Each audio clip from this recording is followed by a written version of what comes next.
Elshadaay dhati dukkana keessa ifa kan waamtu attam dinqiidha Waaqayyo. Silaa Waaqayyoof namatu maqaa moggaasa miti. Isatu dhaqee of moggaase Abrahaam biratti.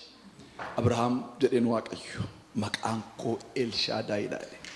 Elroiin beeka inni Elroi jechuun waaqa uumamaa jechuudha. Waaqa uumama uumuu danda'u akka itti beeka inni. Uumama immoo toora galchee waan uumeef wanti inni toora galchee uume immoo yoonni seeratti baase malee irraa jallachuu waan hin dandeenyeef.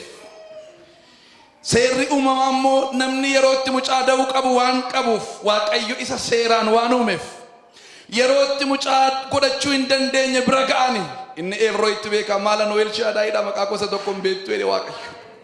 Seera kana natu kaa'ee jedhe yeroo mucaa godhachuu hin dandeenyettis seera sana cabsee dhufe sin gargaaraa jedhe Waaqayyo.